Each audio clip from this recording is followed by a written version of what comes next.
إن الحمد لله نحمده ونستعينه ونستغفره ونعوذ بالله من شرور أنفسنا ومن سيئات أعمالنا من يهده الله فلا مضل له ومن يضلله فلا هادي له وأشهد أن لا إله إلا الله وحده لا شريك له وأشهد أن محمدا عبده ورسوله يا أيها الذين آمنوا اتقوا الله حق تقاته ولا تموتن إلا وأنتم مسلمون يا أيها الناس اتقوا ربكم الذي خلقكم من نفس واحدة وخلق منها زوجها وبث منهما رجالا كثيرا ونساء واتقوا الله الذي تساءلون به والأرحام إن الله كان عليكم رقيبا يا أيها الذين آمنوا اتقوا الله وقولوا قولا سديدا يصلح لكم أعمالكم ويغفر لكم ذنوبكم ومن يطع الله ورسوله فقد فاز فوزا عظيما أما بعد فإن خير الحديث كتاب الله وخير الهدي هدي محمد صلى الله عليه وسلم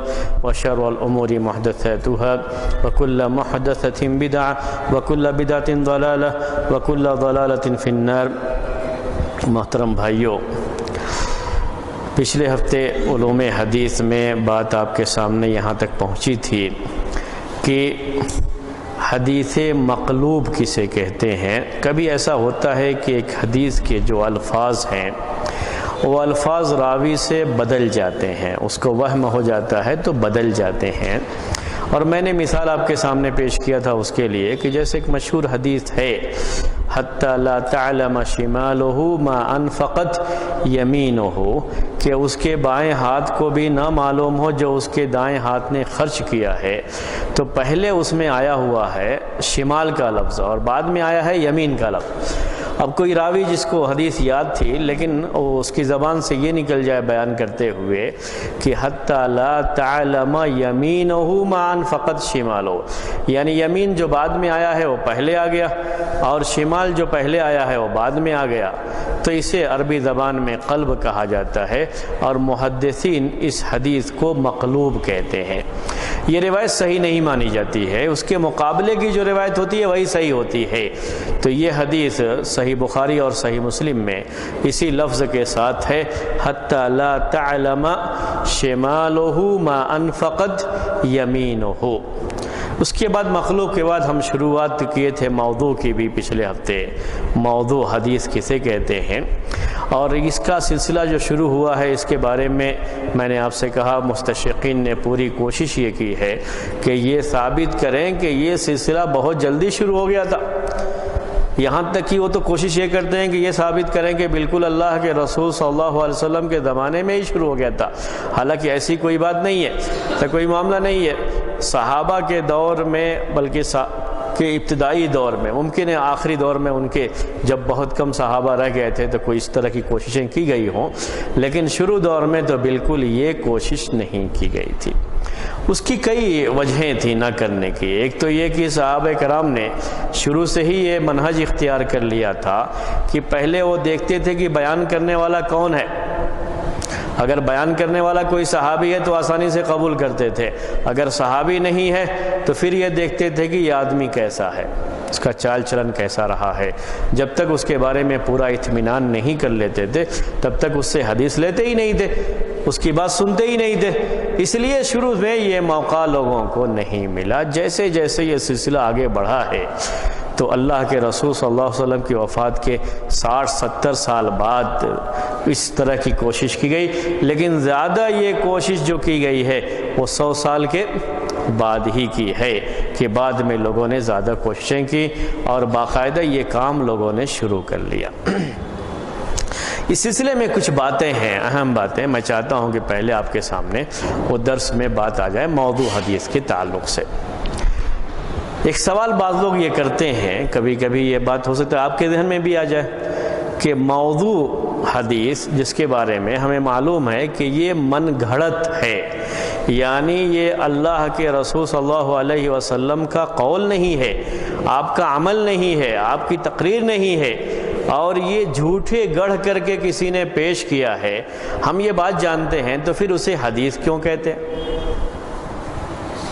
یہ سوال عام طریقے سے لوگوں سے آتا ہے کہ موضوع حدیث کو حدیث کیوں کہتے ہیں؟ اب یہ کیوں کہتے ہو کہ یہ حدیث موضوع ہے؟ کیونکہ وہ تو سرے سے حدیث ہی نہیں ہے، وہ سرے سے حدیث ہی نہیں ہے، وہ من گھڑت ہے، موضوع ہے، اللہ کے رسول صلی اللہ علیہ وسلم کی وہ بات نہیں ہے، آپ کا فرمان نہیں ہے، آپ کا عمل نہیں ہے۔ جب یہ بات ہے تو پھر وہ حدیث ہی نہیں ہے، آپ یہ کیوں کہتے ہو کہ یہ حدیث موضوع ہے؟ یہ سوال لوگوں کا آتا ہے، یہ سوال لوگ کرتے ہیں اس طرح سے۔ اس کا جواب جو شروع میں نے بات آپ سے کہی تھی، حدیث کسے کہتے ہیں، اس کو ذہن میں رکھیں گے تو یہ سوال نہیں آتا ہے۔ اصل حدیث کسے کہتے ہیں محدثین کے یہاں؟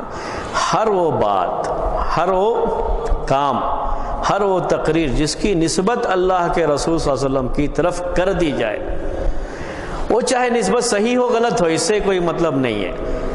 ہر وہ بات، ہر وہ کام جس کے بارے میں یہ کہہ دیا جائے کہ اللہ کے رسول صلی اللہ علیہ وسلم نے فرمایا ہے یا آپ نے یہ کیا ہے، اگر یہ کہا گیا ہے تو اسے حدیث کہا جائے گا۔ وہ تو تحقیق کے بعد میں بات معلوم ہوتی ہے کہ یہ صحیح نہیں ہے، تب ہم کہتے ہیں کہ حدیث موضوع ہے۔ جب ہم کو یہ معلوم ہو جاتا ہے کہ یہ صحیح ہے تو کہتے ہیں حدیث صحیح ہے۔ تو یہ نسبت کے اوپر ہے، چونکہ نسبت کی گئی ہے اللہ کے رسول صلی اللہ علیہ وسلم کی طرف، اسی لیے اس کے لیے حدیث کا لفظ استعمال کیا جاتا ہے۔ یہی بات ذہن میں رکھیے، یہی سب سے اہم بات ہے۔ جو حدیث کی تعریف میں نے کی تھی وہ تعریف ذہن میں رکھیں گے تو یہ سوال نہیں آئے گا۔ حدیث کسے کہتے ہیں؟ ہر وہ بات، ہر وہ کام، ہر وہ تقریر یعنی عمل صحابی کا جس کے بارے میں یہ کہہ دیا جائے کہ اللہ کے رسول صلی اللہ علیہ وسلم نے کیا ہے یا آپ نے کہا ہے یا آپ کے سامنے یہ عمل کیا گیا ہے، تو اسے حدیث کہا جاتا ہے۔ اس سے ایک مطلب نہیں ہوتا اس میں کہ وہ صحیح ہے یا صحیح نہیں ہے۔ اسی لحاظ سے موضوع کو بھی حدیث کہا جاتا ہے۔ اس لیے موضوع کا مطلب یہ نہیں ہوتا ہے کہ یہ لازمی طور پر اللہ کے رسول صلی اللہ علیہ وسلم کی بات ہو گئی، جب ہم نے کہا یہ حدیث ہے تو یہ بات ہو گئی، نہیں۔ مطلب اس کا یہ ہوتا ہے کہ اس کی نسبت کی گئی ہے اللہ کے رسول صلی اللہ علیہ وسلم کی طرف، اسی لحاظ سے ہم اسے حدیث کہتے ہیں۔ تو ہر وہ قول یا ہر وہ فعل، ہر وہ تقریر جس کی نسبت اللہ کے رسول صلی اللہ علیہ وسلم کی طرف کی جاتی ہے اسے ہی حدیث کہا جاتا ہے۔ اس لحاظ سے موضوع کو بھی حدیث کہتے ہیں۔ کبھی کبھی بعض لوگ اور بھی لحاظ سے اس کا اشکال پیش کرتے ہیں، تو پھر کیوں اس کے لیے یہ لفظ استعمال کیا جائے، کوئی اور لفظ استعمال کرنا چاہیے تھا تاکہ الگ الگ ہو جائے۔ تو اس کے بارے میں محدثین نے یہی لفظ کیوں استعمال کیا کہ اللہ کے رسول صلی اللہ علیہ وسلم نے بھی یہی لفظ استعمال کیا، موضوع کے لیے بھی یہی لفظ استعمال کیا اللہ کے رسول صلی اللہ علیہ وسلم نے۔ میں آپ کو حدیث سناتا ہوں، صحیح مسلم کے مقدمے کی یہ حدیث ہے۔ اللہ کے رسول صلی اللہ علیہ وسلم نے ارشاد فرمایا، من حدث عنی حدیثا وهو يرى انه كذب فهو احد الكاذبين۔ من حدث عنی حدیثا کا معنی ہوا جس نے مجھ سے کوئی حدیث بیان کی، میری طرف نسبت کر کے کوئی حدیث بیان کی، حدیث ہی کا لفظ آیا اس میں آگے ہے، اور اس کو لگتا ہے کہ یہ کذب ہے یعنی جھوٹ ہے، غلط طریقے سے یہ بات میری طرف منسوب کی گئی ہے، وہ یہ سمجھتا ہے اور پھر بھی مجھ سے روایت کرتا ہے وہ حدیث، فَهُوَ أَحَدُ الْكَاذِبَيْنِ، تو وہ دو جھوٹ بولنے والوں میں سے ایک ہے۔ یہ دو جھوٹ بولنے والوں سے کیا مراد ہے؟ اس کے بارے میں کہا اس حدیث کی شرح لکھنے والوں نے، ایک تو وہ شخص جس نے یہ حدیث گڑھا تھا، جھوٹے گڑھ کر کے کہاں اس کو پیش کر دیا، اللہ کے رسول صلی اللہ علیہ وسلم سے اس کا سلسلہ جوڑ دیا۔ ایک تو جھوٹا وہ ہے، دوسرا جھوٹا وہ ہے جس نے اسے بیان کیا۔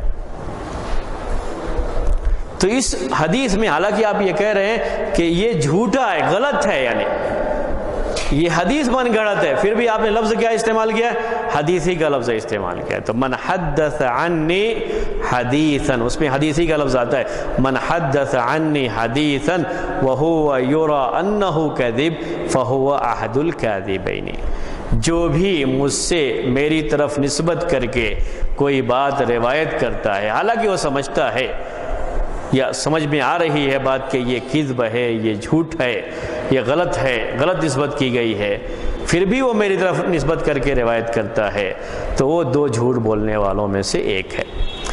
یہیں سے یہ بات نکلتی ہے موضوع کے تعلق سے کہ موضوع حدیث کو روایت کرنا بھی جائز نہیں ہے، جیسے یہ حرام ہے اور بہت ہی شدید درجے کی اس کی حرمت ہے، یعنی اتنا کہ اللہ کے رسول صلی اللہ علیہ وسلم نے کہا کہ وہ اپنا ٹھکانہ جہنم میں بنا لے، گویا کہ وہ ہمیشہ جہنم میں رہے گا۔ اس طرح کے الفاظ ہیں اس آدمی کے لیے جو حدیثیں گڑھتا ہے اور جھوٹی نسبت اللہ کے رسول صلی اللہ علیہ وسلم کی طرف کرتا ہے، جیسے اس کے لیے گناہ ہے، ویسے ہی اس آدمی کے بارے میں بھی یہ بات کہی گئی جو آدمی اس حدیث کو روایت کرتا ہے۔ ابھی جو میں نے حدیث پیش کی اس میں یہی بات معلوم ہوتی ہے کہ جو شخص یہ من گھڑت روایتیں، من گھڑت حدیثیں لوگوں کے سامنے پیش کرتے ہیں اور بیان بھی نہیں کرتے کہ یہ موضوع روایت ہے، تو یہ بھی ویسے ہی حرام ہے، اور ایسا کرنے والے کو بھی گناہ ہوگا جیسے حدیث گڑھنے والے کو گناہ ہوتا ہے۔ اس کو حدیث گڑھنے کا گناہ ہے اور اسے جھوٹی باتیں لوگوں میں پھیلانے کا گناہ ہے۔ موضوع حدیثیں لوگوں میں پھیلانے کا اس کو گناہ ہوگا، اس کو اس کا گناہ ہوگا۔ اسی کو یہاں بیان کیا اللہ کے رسول صلی اللہ علیہ وسلم نے۔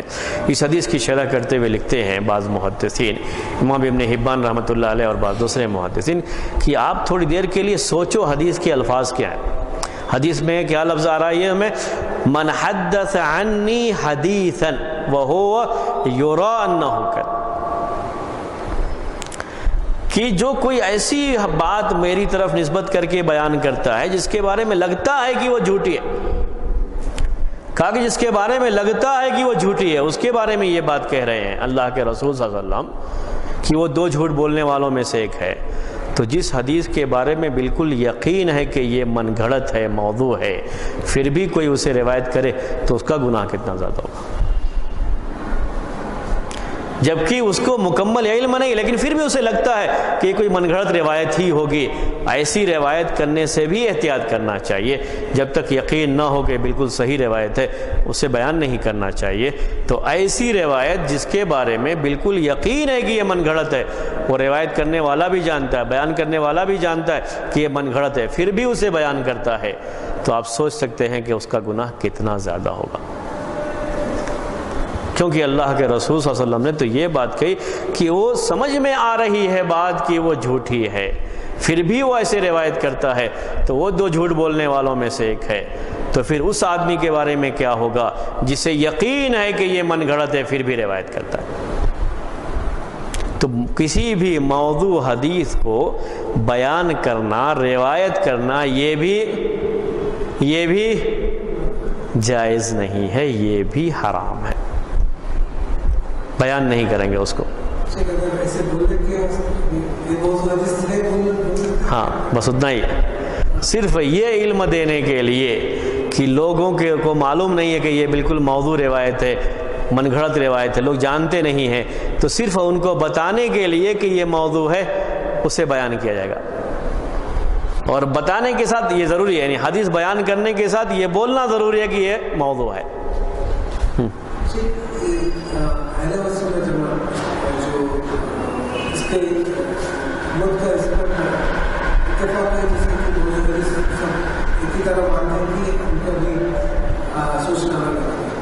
نہیں، میں اس کو بول رہا ہوں آپ کو کہ اس میں 2 چیزیں ہیں۔ ایک چیز یہ ہے کہ یہ حدیث موضوع ہے، اس پر سب کا اتفاق ہے، سب کا اتفاق ہے، کوئی کسی کا اختلاف نہیں کہ حدیث موضوع ہے۔ یہ بالکل یقین ہے کہ حدیث من گھڑت ہے، اس کو کسی کے لیے بھی جائز نہیں ہے کہ اسے بیان کرے۔ اگر بیان کرتا ہے تو صرف اس لیے بیان کرے کہ لوگوں کو علم ہو جائے کہ یہ موضوع ہے، اس کے لیے اس کو بیان کر کے بولتا ہے کہ یہ موضوع ہے، من گھڑت ہے، بس اتنا ہی۔ کبھی ایسا ہوتا ہے، دوسری شق ہے کہ اسے حدیث کو بعض محدثین نے موضوع کہا ہے لیکن دوسرے محدثین اسے موضوع نہیں مانتے۔ اب یہاں جو نہیں مانتا ہے وہ اسے روایت کر سکتا ہے۔ ایسا ہے بعض حدیثوں کے بارے میں کہ بعض لوگوں نے یہ کہا ہے کہ موضوع ہے، لیکن بعض دوسرے محدثین اسے موضوع نہیں مانتے، تو یہاں وہ بات آ سکتی ہے جو آپ کہہ رہے ہیں، لیکن جس پر سب کا اتفاق ہے اسے نہیں کر سکتے۔ البتہ ایک گمراہ فرقہ گزرا ہوا ہے، اور اسی فرقے کی وجہ سے بہت سی موضوع روایتیں مسلمانوں کے اندر آئی ہیں، اور آج بھی بہت سے لوگ بعض موضوع حدیثوں کو بیان کرتے ہیں تو وہ اسی سلسلے سے جڑے ہوئے، اس کو کرامیہ کہا جاتا ہے۔ فرقے کا نام ہے کرامیہ، کرامیہ ایک فرقہ گزرا ہوا ہے کرامیہ۔ چونکہ انہوں نے سوال کیا تو میں چاہ رہا ہوں کہ وہ بات آپ کے سامنے پیش ہی کر دوں۔ کرامیہ ایک فرقہ گزرا ہوا ہے۔ کرامیہ فرقہ یہ کہا کرتا تھا کہ اللہ کے رسول صلی اللہ علیہ وسلم کا جو دین ہے، جو دین آپ لے کر کے آئے ہیں، اس دین کو آگے بڑھانے کے لیے، لوگوں کو دین کی طرف لانے کے لیے یہ جائز ہے کہ حدیثیں گڑھی جائیں، لوگوں میں بیان کی جائیں۔ فرقے کا نام کیا ہے؟ کرامیہ۔ حدیثیں گڑھنا کس کے لیے گڑھنا؟ دین کے خلاف نہیں، لوگوں کو دین کی طرف لانے کے لیے۔ اسی کے لیے ایک لفظ استعمال کیا جاتا ہے، ترغیب اور ترہیب۔ کیا لفظ استعمال کرتے ہیں؟ ترغیب اور ترہیب۔ ترغیب اور ترہیب۔ ترغیب کا مطلب ہوتا ہے لوگوں کو دین کی طرف لانا، رغبت دلانا، ان کے دلوں میں دین کی خواہش پیدا کرنا، یہ ترغیب ہوا۔ یعنی دین کے تعلق سے انٹرسٹ پیدا کیا جائے ان کے دلوں میں، تو وہ ترغیب ہوتا ہے۔ کوئی بھی نیک عمل ہے اس پر ابھارنے کے لیے، موٹیویٹ کرنا جسے کہتے ہیں، اس کے لیے حدیثیں گڑھنا کہ اس عمل کا ہم بہت زیادہ ثواب بیان کریں گے تو لوگ وہ عمل کریں گے، اس کے لیے حدیث گڑھنا۔ ترہیب کا مطلب ہوتا ہے کہ کسی عمل کے تعلق سے کوئی ایسی حدیث پیش کرنا جس سے یہ معلوم ہو کہ اس کا عذاب بہت زیادہ ہوگا۔ یہ رہبت سے ڈرانے کا معنی اس کے اندر ہوتا ہے، ڈرانا، برے عمل سے لوگوں کو دور کرنے کے لیے حدیثیں گڑھی جائیں۔ تو ترغیب کا مطلب ہوتا ہے ایسی حدیثیں جو دین میں رغبت پیدا کرنے کے لیے ہوں گی، اور ترہیب کا مطلب یہ کہ برے کاموں سے لوگوں کو دور کرنے کے لیے، زنا کا مثلا عذاب بہت زیادہ ہوگا، سود کا ہے تو ایسی حدیثیں گڑھ لی جائیں کہ لوگ سود سے دور بھاگیں، اس طرح کی جو ہے حدیثیں گڑھنا، اس کو ترغیب ترہیب کہتے ہیں۔ کرامیہ ایک فرقہ گزرا ہوا ہے جو اس بات کو مانتا رہا ہے کہ ترغیب اور ترہیب میں حدیث گڑھنا جائز ہے۔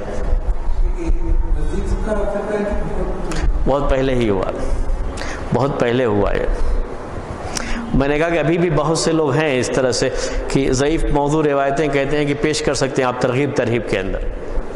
کیا اس سے فرق کیا پڑتا ہے؟ لوگ اگر آپ کہیں گے بے نمازی کا یہ انجام ہوگا، یہ انجام ہوگا، تو کیا اس سے لوگ نماز پڑھنے آئیں گے؟ اچھی بات ہے نا، اس میں کیا نقصان ہے؟ تو یہ جو فکر ہے آج، اصل میں پہلے پورا فرقہ گزرا ہوا ہے ایسا جو یہی فکر لیے ہوئے تھا، یہی منہج اور میتھڈ تھا اس کا، اور اسی لحاظ سے اس نے کیا کیا ہے؟ حدیثیں گڑھی ہیں۔ اور موضوع حدیثوں کا ایک بہت بڑا حصہ کس کے اندر ہے؟ ترغیب اور ترہیب میں ہے، بہت بڑا حصہ اسی میں ہے، کیونکہ یہ لوگ معاشرے میں بڑے نیک مشہور ہوتے تھے، لوگوں کو نیکی کی طرف دعوت دیتے تھے، اور اس کے لیے یہ کام بھی کرتے تھے، حدیثیں بھی گڑھ لیا کرتے تھے لوگوں کو دین سے قریب کرنے کے لیے، برائیوں سے دور کرنے کے لیے۔ اب آدمی جب معاشرے میں ایک اچھا مشہور رہتا ہے تو اس کی بات لوگ آسانی سے مان بھی لیتے، تو بہت رواج ہوا اس کی وجہ سے موضوع حدیثوں کا۔ اور میں نے آپ سے کہا کہ ترغیب اور ترہیب میں موضوع حدیثوں کا بڑا مجموعہ ہے، بہت بڑا مجموعہ ہے۔ یہ باقاعدہ اسے جائز سمجھتے تھے، کرامیہ فرقہ یہ اس کو جائز سمجھتے تھے، اور کہتے تھے اللہ کے رسول صلی اللہ علیہ وسلم کی جو یہ حدیث ہے، من کذب علی متعمد، اس حدیث کا مطلب یہ ہے کہ جو میرے خلاف حدیث گڑھتا ہے اس کا یہ انجام ہوگا، لیکن جو میرے دین کے لیے حدیث گڑھتا ہے اس کے بارے میں یہ بات نہیں کہی گئی ہے۔ ہم تو اللہ کے رسول صلی اللہ علیہ وسلم کے خلاف نہیں کر رہے ہیں، ہم تو آپ کے لیے کر رہے ہیں، یہ کام آپ کے دین کے لیے کر رہے ہیں، تو سمجھتے تھے کہ جو ہے ہم یہ اچھا کام کر رہے ہیں۔ تو موضوع حدیث پیش کرنے میں یہ فرقہ رہا آگے آگے، اور شیطان کے بہکاوے میں یہاں تک بات رہی کہ اس غلط کام کو کیا سمجھ کے کرتے رہے؟ اچھا سمجھ کے کرتے رہے، جبکہ ان کو یہ معلوم ہونا چاہیے کہ کذب فی نفسہ ہی شریعت میں حرام ہے، جھوٹ بولنا تو فی نفسہ ہی حرام ہے۔ وہ کسی کے آپ موافق بولو یا کسی پارٹی کے موافق بولو یا کسی پارٹی کے خلاف بولو، بہرحال جھوٹ کیا ہے؟ یہ حرام ہے، وہ تو خود ہی حرام ہے شریعت میں۔ تو گویا کہ یہ شخص یہ نہیں جانتا ہے کہ شریعت میں جھوٹ بولنا یہ خود حرام ہے۔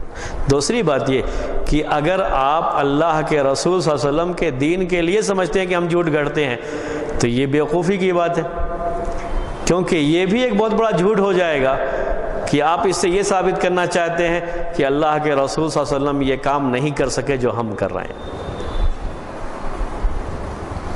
یہ کتنی بڑی خیانت کا الزام ہوگا اللہ کے رسول صلی اللہ علیہ وسلم کی۔ سوچنا چاہیے، کبھی یہ نہیں سوچتے۔ آپ کہہ رہے ہیں کہ ہم تو آپ کے لیے کر رہے ہیں، آپ کے خلاف کہاں کر رہے ہیں؟ ارے آپ کے خلاف ہی ہے یہ کام۔ کسی بھی نیک عمل کو اس کی طرف لوگوں کو ابھارنے کے لیے، لوگوں کو لانے کے لیے، جسے موٹیویٹ کرنا کہتے ہیں، ترغیب دینے کے لیے جو بھی ہو سکتی ہیں حدیثیں خود اللہ کے رسول صلی اللہ علیہ وسلم نے بیان فرمائی ہیں۔ آپ نے چھوڑا نہیں ہے اس چیز کو، لیکن جتنا تھا اتنا ہی بیان کیا اور اتنے ہی کی ضرورت بھی ہے۔ ایسے ہی کسی برائی کا جو انجام ہے، اس کا جو عذاب ہے، جتنا ہے اتنا بیان کیا اللہ کے رسول صلی اللہ علیہ وسلم نے، چھوڑا نہیں ہے کوئی چیز۔ ایسا نہیں ہے معاملہ کہ ہاں ہمارے لیے چھوڑ دیا دروازہ کہ ہم اس میں اپنی طرف سے چاہیں تو لوگوں کو بیان کر سکتے ہیں، تو ایسا نہیں ہے معاملہ۔ ایک راوی ہے، اس کو اسما بن نوح بن ابی مریم کہتے ہیں۔ ہو سکتا ہے کہ تھوڑا نام میں کچھ ادھر ادھر ہو جائے، کبھی نام میں تھوڑا مسئلہ ہو جاتا ہے، اس لیے میں یہ بات کہہ رہا ہوں، لیکن مجھے پوری طریقے سے یاد آ رہا ہے کہ اسما ہی اس کا نام ہے۔ یہ راوی، اس سے یہ پوچھا گیا ایک مرتبہ کہ یہ بتائیے کہ آپ کے پاس قرآن کی جو بھی صورتیں ہیں، ہر سورہ کے فضائل کے بارے میں حدیثیں کہاں سے آئیں؟ یہ قرآن کی ہر سورہ کی فضیلت کے بارے میں حدیث بیان کرتے تھے۔ یہ راوی بیان کیا اسما، قرآن کی ہر سورہ کے بارے میں، اس کے یہ فضائل، اس کے یہ فضائل، اس کے یہ فضائل۔ جب پوچھا گیا ان سے کہ آپ کے پاس یہ حدیثیں آئی کہاں سے، تو انہوں نے کہا کہ میں نے لوگوں کو دیکھا کہ لوگ امام ابو حنیفہ رحمۃ اللہ علیہ کی فقہ پڑھا رہے ہیں، قرآن نہیں پڑھا رہے ہیں، تو میں نے قرآن سے قریب کرنے کے لیے لوگوں کو یہ حدیثیں گڑھ رکھی ہیں۔ آپ دیکھیں گے قرآن کے بارے میں کہ قرآن کی ہر سورہ کے بارے میں فضیلت میں بہت سی حدیثیں، ہر سورہ کے بارے میں، جبکہ قرآن کی بعض سورتوں کی فضیلت کیا ہے؟ صحیح احادیث سے ثابت ہے، ہم اس کا انکار نہیں کریں۔ بعض سورتوں کے فضائل صحیح احادیث سے ثابت ہے، لیکن ساری سورتوں کی نہیں ہے۔ ابھی کچھ راویوں نے کیا کیا ہے کہ ساری سورتوں کے فضائل اپنی طرف سے گاڑ کر کے پیش کر دیے کہ ہر سورہ لوگ پڑھیں گے۔ اگر ہر ایک کی فضیلت ہو گئی تو فضیلت ہی کوئی معنی نہیں رکھتی ہے۔ ویسے تو پورا قرآن ہی اللہ کا کلام ہے، پورے قرآن کی فضیلت تو ہے ہی، اس کو بیان کرنے کی ضرورت ہی نہیں ہے، لیکن اس کی خاص صورتوں کی خاص کچھ فضیلتیں ہیں۔ جب خاص رکھا جائے گا تبھی نہ اس کا فائدہ ہے۔ اب جب ہر سورہ کے بارے میں بیان کر دیے تو گویا کہ اللہ کے رسول صلی اللہ علیہ وسلم کا جو بیان تھا آپ اس کے خلاف جا رہے ہو، اس کے خلاف کام کر رہے ہو۔ تو ایسا بھی ہوا، تو یہ بھی کیا بعض جو ہے راویوں نے۔ میں نے ایک نام بتایا تو میں نے کہا ایک پورا فرقہ ہے، یہ اس کو فرقہ کرامیہ کہا جاتا ہے، یہ پورا فرقہ یہی کام کرتا تھا۔ اسی لیے ترغیب اور ترہیب کے باب میں حدیثیں بہت زیادہ گڑھی گئی ہیں، اور اس باب میں حدیثیں بہت زیادہ ہیں جو کہ من گھڑت روایتیں کہی جاتی ہیں۔ اسی لیے کسی عمل کے بارے میں فضائل کے تعلق سے دیکھیں آپ کہ حدیثیں بہت زیادہ آ رہی ہیں، تو تھوڑا وہاں پر احتیاط کیا جاتا ہے۔ محدثین کے یہاں موضوع حدیث کے پہچاننے کے لیے ایک طریقہ یہ بھی ہے، کہتے ہیں اس کو پہچاننے کا، کہ کسی چھوٹے عمل کا ثواب بہت زیادہ بیان کر دیا جائے تو یہ بھی ایک علامت ہے کہ وہ حدیث موضوع ہے، یا کسی چھوٹے گناہ کا عذاب بہت زیادہ بڑھا چڑھا کر کے پیش کر دیا جائے تو یہ بھی ایک علامت ہے کہ وہ حدیث موضوع ہے، کیونکہ یہ لوگ ایسے ہی کرتے تھے۔ کرامیہ یہ فرقہ پورا یہ ایسے ہی کیا کرتا تھا، اسی طرح سے حدیثیں گڑھ کر کے لوگوں کے سامنے پیش کیا کرتا تھا۔ تو یہ بات ہو گئی کس کے بارے میں؟ کرامیہ فرقے کے بارے میں۔ ان کے بارے میں تفصیلات اور بھی ہیں کہ وہ لوگ کہاں سے لیتے ہیں باتیں اس طرح کی اور کیسے بیان کرتے ہیں اس کو، وہ ایک، بلکہ مجھے تو یہی لگتا ہے کہ ان کی طرف سے ہی وہ بات آئی ہوگی، اس کے اندر بھی اس حدیث میں ایک لفظ کا اضافہ بھی کرتے ہیں، جو حدیث ابھی پڑھی تھی میں نے آپ کو، من کذب علی متعمدا فلیتبوأ مقعدہ من النار، جس کا معنی اردو میں یہ ہوا کہ جس نے مجھ پر جھوٹ گڑھا، یعنی جھوٹی بات اپنی طرف سے وہ کوئی بات گڑھ کر کے اس کی نسبت میری طرف کرتا ہے تو وہ اپنا ٹھکانہ جہنم بنا لے۔ صحیح بخاری کی حدیث انہی الفاظ میں ہے، بعض حدیثوں میں یلج النار بھی آتا ہے الفاظ میں، نہیں جہنم میں داخل ہوگا، لیکن ساری احادیث کا خلاصہ یہی ہے کہ جو بھی جھوٹی بات کی نسبت اللہ کے رسول صلی اللہ علیہ وسلم کی طرف کرتا ہے تو وہ جہنم اپنا ٹھکانہ بنا لے، جہنم میں وہ داخل ہوگا۔ اس میں یہ لفظ بڑھا لیتے ہیں یہ لوگ، من کذب علی متعمدا لیضل بہ الناس، لیضل بہ الناس فلیتبوأ مقعدہ، کہ جو مجھ پر کوئی جھوٹ گڑھتا ہے، یعنی جھوٹ اپنی طرف سے کوئی بات کہہ کر کے اور اس کی نسبت میری طرف سے کر دیتا ہے، لیضل بہ الناس، تاکہ لوگوں کو گمراہ کرے، تو وہ اپنا ٹھکانہ جہنم بنا لے۔ تو وہ کہتے تھے کہ ہم تو لوگوں کو گمراہ کرنے کے لیے نہیں بلکہ لوگوں کی ہدایت کے لیے یہ کام کر رہے ہیں، تو ہمارا یہ عمل اس حدیث میں داخل نہیں ہوتا ہے۔ تو اس طرح کی باتیں بہرحال ان کی طرف سے ہوتی تھیں، اور یہ کہا جاتا ہے کہ جب آدمی کوئی بھی برائی جب نیکی کا لباس پہن کر کے آتی ہے تو لوگوں میں بہت جلدی پھیل جاتی ہے، برائی جب اپنی برائی کے لباس میں ہو تو بہت جلدی نہیں پھیلتی ہے، لیکن جب برائی نیکی کا لباس پہن کر کے آئے تو بہت جلدی پھیلتی ہے۔ اور ہوا واقعتاً ایسا ہوا بھی، آپ نے بہت سے لوگوں کو سنا ہوگا، دیکھا ہوگا۔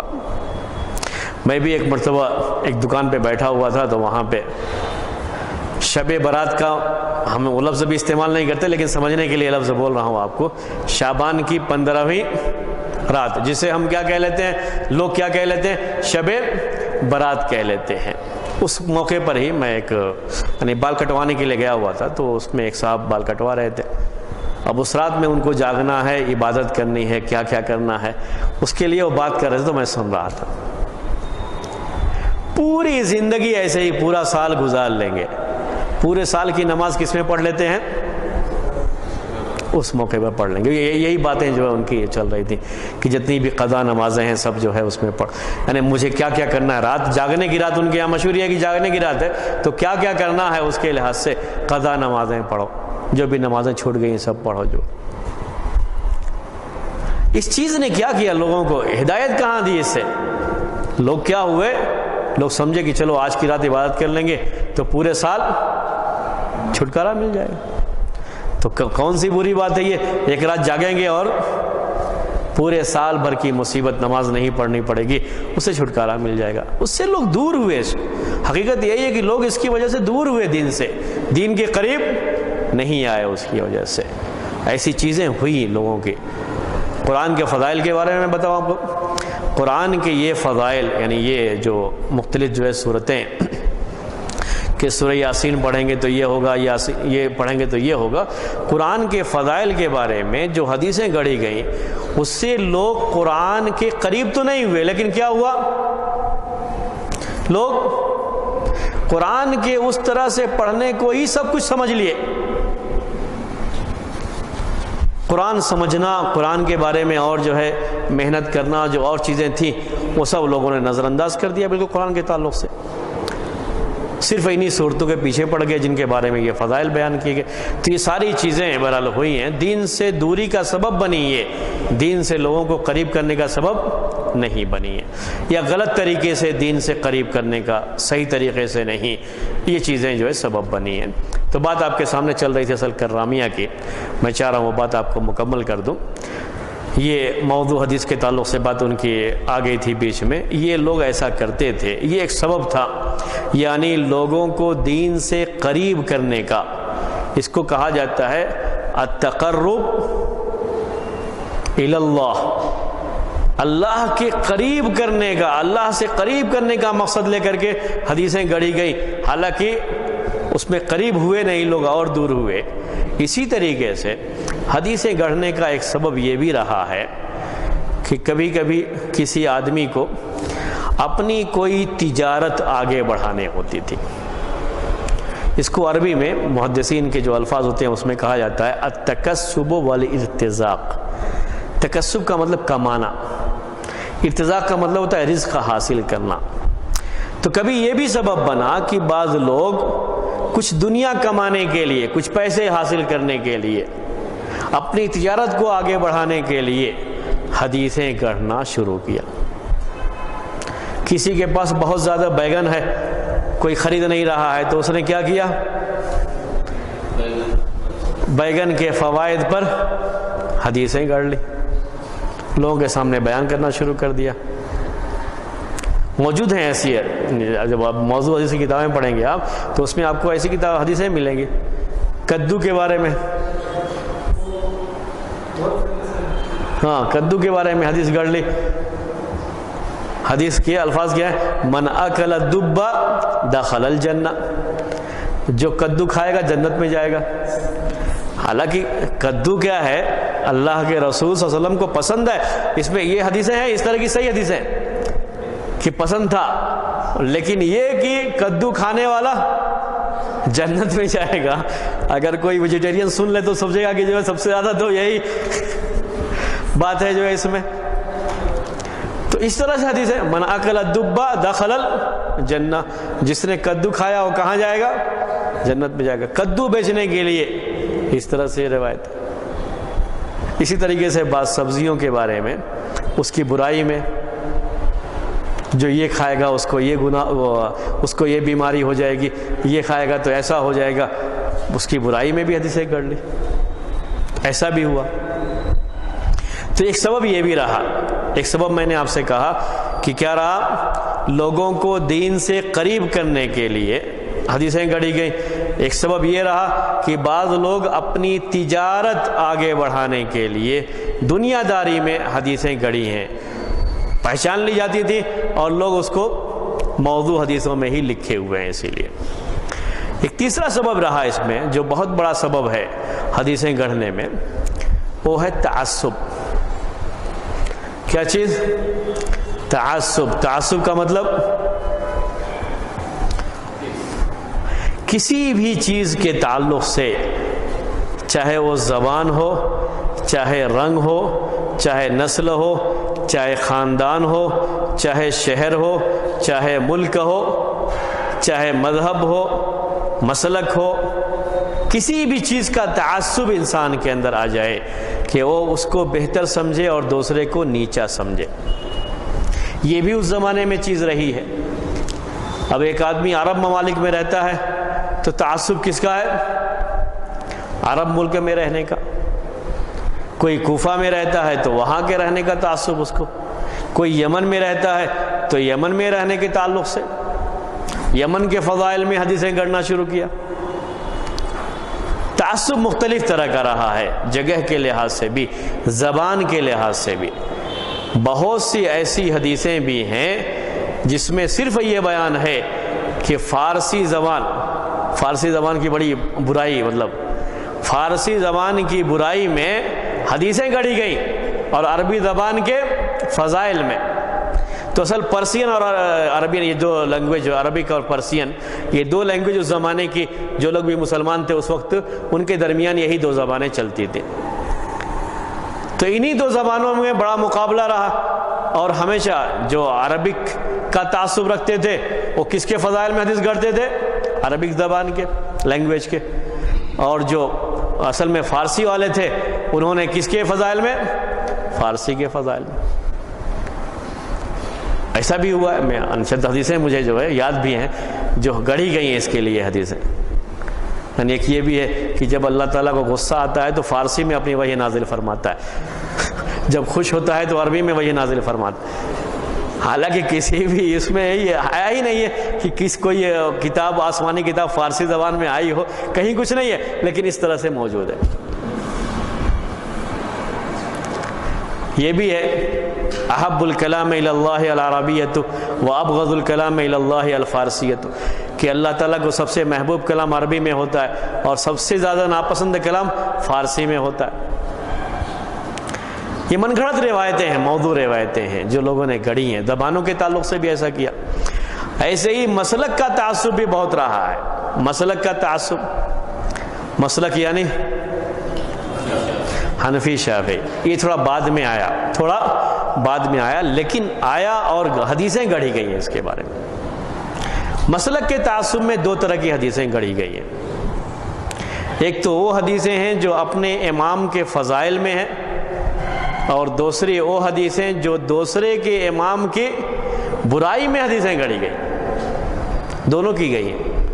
اسی لیے جب آپ کتابوں میں اس طرح کی باتیں پڑھیں کہ امام ابو حنیفہ رحمۃ اللہ علیہ کے تعلق سے، امام شافعی رحمۃ اللہ علیہ کے تعلق سے، تو اس کو فوراً مانیے مت، کیونکہ یہ بھی کیا گیا ہے کہ دوسرے امام کی برائی میں بھی حدیثیں گڑھی گئی ہیں فضائل کے ساتھ ساتھ۔ اسی طریقے سے مسائل میں رفع دین کے بارے میں آپ تو اتنا پڑھتے رہتے ہیں کہ رفع دین اللہ کے رسول صلی اللہ علیہ وسلم کرتے تھے، اور جو ہے متواتر احادیث سے یہ ثابت ہے، یہ پڑھتے ہیں نا آپ۔ جب موضوع حدیث کی کتابیں اٹھائیں گے تو اس میں ایسی حدیثیں ملیں گی آپ کو کہ رفع دین کرنے والے کی نماز ہی نہیں ہوتی۔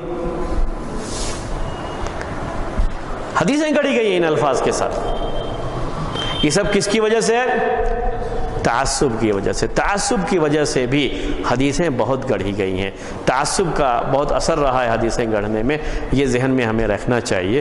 آپ کو صرف ایک حدیث بتاتا ہوں اس سلسلے میں، بڑی مشہور حدیث ہے تعصب کے تعلق سے جو حدیثیں گڑھی گئی ہیں۔ سراج امتی ابو حنیفہ، سراج امتی ابو حنیفہ، سراج امتی ابو حنیفہ، میری امت کے چراغ ہیں کون؟ ابو حنیفہ رحمۃ اللہ علیہ۔ ہم کوئی ان کی برائی نہیں کرتے، میں صرف یہ کہہ رہا ہوں کہ تعصب کی وجہ سے حدیثیں، ان کی اپنی فضیلت ہے، انہوں نے بہت کام کیا ہے دین کے تعلق سے، ان کے فضائل کا انکار نہیں ہے، ان کی کوئی برائی نہیں کرتے، ان کا احترام، ان کا سب کچھ جو اپنی جگہ پر ہے، لیکن یہ حدیث گڑھی گئی فضیلت پہ۔ اسی پر نہیں، امام شافعی رحمۃ اللہ علیہ کے خلاف حدیث گڑھی گئی تو کہا گیا سیأتی فی امتی رجل هو اضر علی امتی من ابلیس اسمہ محمد بن ادریس، کہ میری امت میں ایک ایسا آدمی آئے گا جو ابلیس سے بھی زیادہ نقصان دہ ہوگا امت کے لیے، اس کا نام محمد بن ادریس ہے۔ یہ امام شافعی کا نام ہے، محمد بن ادریس۔ یہ سب کس کی وجہ سے ہے؟ تعصب کی وجہ سے۔ تعصب کا بھی بہت بڑا کھیل رہا ہے حدیثیں وضع کرنے میں۔ تو میں نے صرف چند مثالیں آپ کو پیش کی ہیں، ورنہ مسائل کے تعلق سے بھی جو مسائل میں اختلاف ہوتا ہے، ہم جس کو صحیح سمجھتے ہیں، راجح سمجھتے ہیں، اس کے لحاظ سے ہم حدیثیں گڑھنا شروع کیے اپنی بات کو اونچی کرنے کے لیے۔ ایسا اس زمانے میں ہوا ہے۔ محدثین کو اللہ تعالیٰ جزائے خیر دے کہ انہوں نے اتنے بڑے سیلاب کا مقابلہ کیا، کہہ لیجئے کہ کدھر کدھر سے سیلاب آیا حدیثیں گڑھنے کا، لیکن سب کے اوپر انہوں نے کیا کیا؟ بند باندھ کر کے ان کو الگ کیا، یہ گڑھ لیا ہے، یہ گڑھ لیا ہے، یہ گڑھ لیا ہے، یہ صحیح نہیں ہے۔ بہت بڑا کام کیا انہوں نے اس وقت جب ان حدیثوں کو چھانٹ کر کے الگ کیا ہے، یہ ذہن میں رکھیے۔ تو تعصب کا بھی بڑا اثر رہا ہے۔ شہروں کے بارے میں بھی، بعض شہروں کی برائی میں حدیث ہے، بعض شہروں کے فضائل میں حدیث ہے۔ صحابہ کرام کے تعلق سے بھی جب شیعوں نے علی رضی اللہ تعالی عنہ کے فضائل میں بہت ساری حدیثیں گڑھیں، اور ابوبکر، عمر اور خاص طریقے سے معاویہ رضی اللہ تعالی عنہ کی برائی میں حدیثیں گڑھ لی انہوں نے۔ ان کے مقابلے میں بھی کچھ لوگوں نے امیر معاویہ کے فضائل میں حدیثیں گڑھی اور علی کے نقائص میں برائی بیان کرنے کے لیے۔ دونوں غلط تھا، دونوں تعصب کی وجہ سے چیز پیش آئی۔ تو اس تعصب کا بڑا برا اثر رہا ہے۔ میں اس لیے تعصب کا بہت خلاف ہوں۔ کسی چیز کا بھی تعصب آدمی کے پاس نہیں رہنا چاہیے، نہ علاقے کے لحاظ سے ہونا چاہیے، نہ زبان کے لحاظ سے ہونا چاہیے، نہ مذہب اور مسلک کے لحاظ سے ہونا چاہیے۔ تعصب یہ غلط چیز ہے۔ تعصب ہمیشہ انسان کو حق کے راستے سے ہٹا دیتا ہے، بلکہ ہمیشہ حق بات جو ہے حق بات ہے بس۔ لیکن کسی خاص جماعت یا کسی خاص فرقہ یا کہہ لیجئے کہ کوئی خاص زبان، اس کا ہم تعصب اپنے اندر رکھیں، یہ غلط چیز ہوتی ہے۔ اس کی بھی یہ بھی ایک اہم وجہ ہے حدیثیں کے گڑھنے کا۔ ایک اور وجہ اس کے علاوہ، بعض لوگوں کو یہ خواہش رہتی ہے کہ کچھ نئی چیز پیش کریں۔ اب آج کے زمانے میں تو یہ ایسا ہے کہ ہر کوئی اس کو سمجھتا ہے۔ جو بھی کمپنیاں ہیں، موبائل کمپنی ہو چاہتے ہیں کہ کچھ یونیک جسے بولتے ہیں، یعنی کچھ ایسی چیز جو دوسروں کے پاس نہ ہو وہ ہم لے کر کے آئیں مارکیٹ میں۔ اس کے ذریعے سے وہ مشہور ہوں گے لوگوں میں، ان کی تجارت، یہ تو خیر تجارت کے لیے کرتے ہیں۔ اس زمانے میں بعض لوگ علمی لحاظ سے مشہور ہونے کے لیے بھی حدیثیں گڑھیں۔ اس کو محدثین کہا کرتے تھے الاغراب بقصد الاشتہار، عربی میں اسے کہتے ہیں، یعنی کچھ عجیب و غریب چیز پیش کر کے لوگوں میں مشہور ہونے کا ذہن۔ اس کی وجہ سے بھی بعض لوگوں نے حدیثیں گڑھی ہیں۔ ایک حدیث ہے کسی کے پاس نہیں ہے، جو لوگ بھی حدیث سننے والے تھے، صحابہ تابعین، پھر صحابہ سے تابعین سننے والے ہیں، کسی کے پاس نہیں ہے۔ اچانک ایک آدمی آ کر کے وہ حدیث بیان کرتا ہے، اچانک آ کر کے وہی حدیث بیان کرتا ہے ایک آدمی۔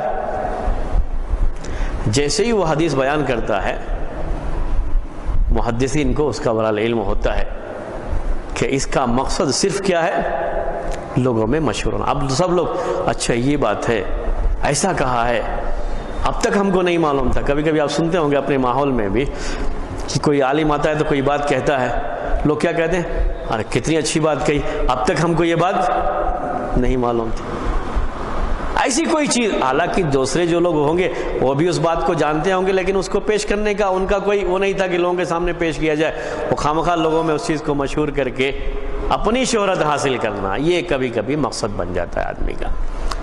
تو یہ انسانی جو طبیعت ہے، اس طبیعت کا بھی ایک اثر رہا ہے کہ بعض لوگوں نے حدیثیں گڑھی ہیں عجیب و غریب چیز پیش کرنے کے مقصد سے، لوگوں کے سامنے مشہور ہونے کے مقصد سے بھی حدیثیں گڑھی ہیں۔ اس کو بھی پہچان لیا جاتا ہے کہ یہ ایسا کیا گیا ہے۔ ایک اور سبب، لیکن صحیح بات یہ ہے کہ یہ کوئی خاص سبب نہیں رہا ہے اللہ کے رسول صلی اللہ علیہ وسلم کے زمانے میں، محدثین کے زمانے میں، یا صحیح معنی میں کوئی سبب نہیں رہا ہے۔ یہ وہ ہے حاکم مالدار طبقے کا قرب حاصل کرنا، یعنی ان کا قریب ہونے کے لیے، کچھ فائدہ حاصل کرنے کے لیے ان سے کچھ ایسی حدیث بیان کرنا جو ان کے فائدے کی ہو، تاکہ وہ ہم کو کچھ نوازیں، کچھ دیں۔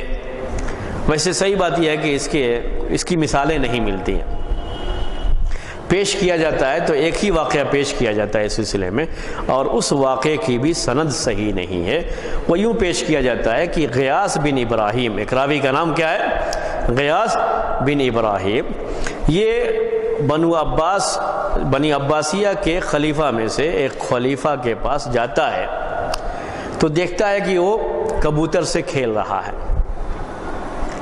تو اب وہ کبوتر سے کھیلنے کے تعلق سے ایک حدیث پیش کر، حالانکہ وہ حدیث صحیح ہے اپنی جگہ پر، لیکن اس میں کبوتر کا یا حمام، اس کو عربی میں کہتے ہیں حمامۃ، تو وہ لفظ نہیں ہے، وہ لفظ اضافہ کر کے اس نے پیش کیا۔ حدیث یہ ہے لا سبق الا فی نسل او خف او حافر، اتنی ہی حدیث ہے، جس کا مطلب ہوتا ہے کہ باقاعدہ پیسہ رکھ کر کے کمپٹیشن کرنا یہ صرف 3 چیزوں میں ہی جائز ہے۔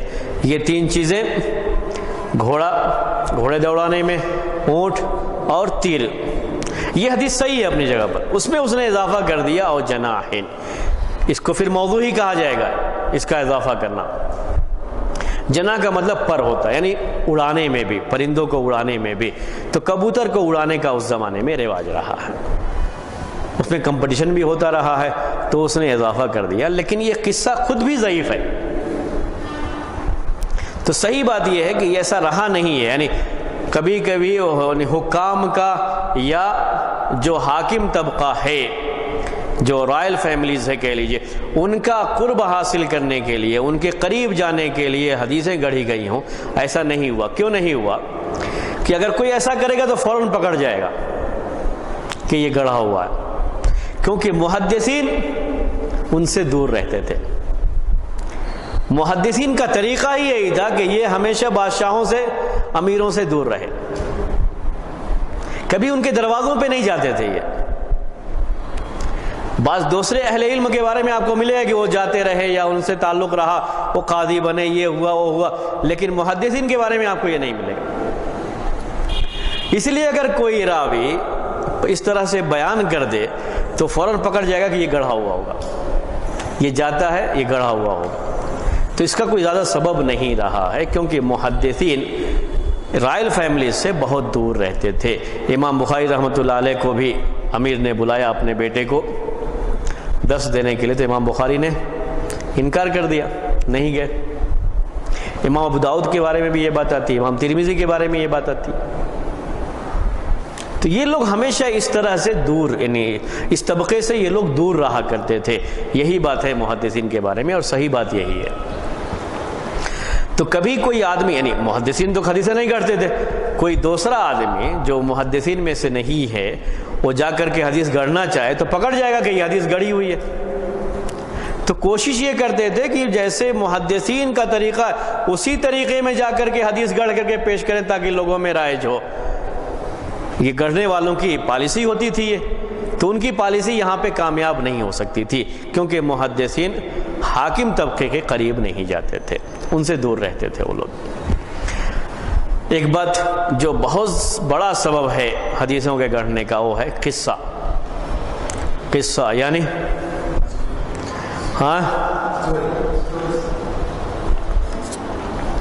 اسٹوریز، قصے بیان کرنا۔ اور قصہ بھی کون؟ جو خطیب اور واعظ لوگ ہوتے تھے، خطبہ دینے والے، واعظ و نصیحت کہنے والے، وہ لوگ قصے بہت بیان کرتے تھے۔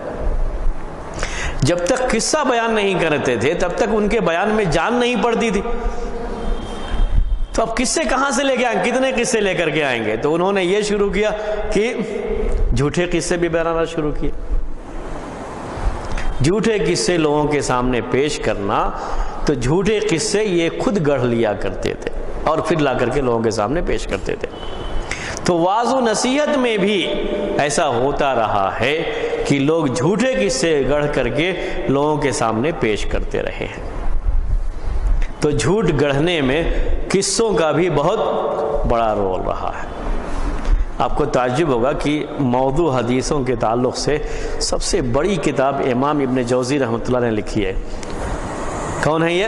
امام ابن جوزی رحمۃ اللہ علیہ، الموضوعات الکبریٰ ان کی کتاب کا نام ہے۔ یہ موضوع حدیث، من گھڑت حدیثوں کے بارے میں سب سے اہم کتاب مانی جاتی ہے۔ لیکن یہ بھی ایک واعظ تھے، نصیحت کرنے والے، لوگوں کو تقریر کرنے والے، بہت مشہور تھے اپنے زمانے میں واعظ۔ انہوں نے خود بھی بہت سارے قصے جھوٹے بیان کیے۔ جھوٹے کا مطلب یہ ہے کہ نہیں انہوں نے خود گڑھ کر کے نہیں، بلکہ لوگوں کے گڑھے ہوئے، تحقیق کیے بغیر اس کو پیش کر دیا۔ خود ان سے بھی ہوا ہے یہ۔ تو یہ بھی ایک بڑا سبب تھا اس زمانے میں کہ لوگ جھوٹے قصے بیان کیا کرتے تھے۔ تو جھوٹے قصے بیان کرنا وعظ اور نصیحت میں یہ بھی حدیثیں گڑھنے میں ایک سبب رہا ہے۔ یہ چند باتیں تھیں جو حدیث کے گڑھنے کے تعلق سے، جو اس کے ریزن یا اسباب تھے، وہ میں آپ کو پیش کیا ہوں، اور انشاءاللہ پھر اور جو باتیں ہیں انشاءاللہ آئندہ ہفتے آپ کے سامنے آئیں گی۔ جی ہاں،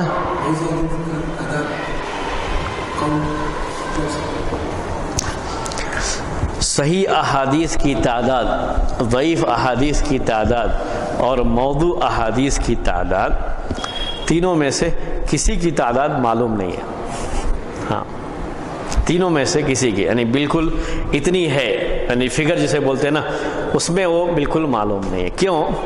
اس لیے کہ بعض حدیثوں کے بارے میں اختلاف ہوتا ہے کہ اس کو صحیح ملائیں گے یا ضعیف ملائیں گے یا موضوع ملائیں گے، تو یہ تعداد کبھی صحیح نہیں ہو سکتی۔ لیکن اتنا ضرور ہے کہ اچھی خاصی احادیث جو ہے گڑھی گئی ہیں، اور اس لیے بھی ہم کو یہ بات سمجھ میں آتی ہے کہ امام بخاری رحمۃ اللہ علیہ کہتے ہیں کہ مجھے 1,00,000 صحیح حدیثیں یاد ہیں اور 2,00,000 ضعیف اور موضوع حدیثیں یاد ہیں۔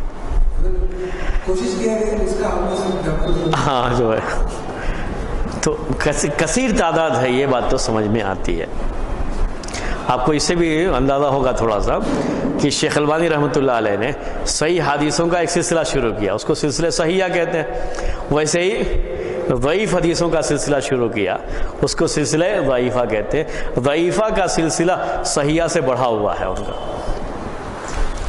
جو حدیثیں لکھی ہیں اس میں وہ زیادہ ہیں اس کے مقابلے میں، تو کثیر تعداد رہی، اس میں انکار نہیں ہے ہم کو، اور اسی سے معلوم ہوتا ہے کہ محدثین کا کام کتنا بڑا رہا ہے، بہت بڑا کام کیا انہوں نے جب ان کو الگ کر کے بالکل پیش کیا ہے۔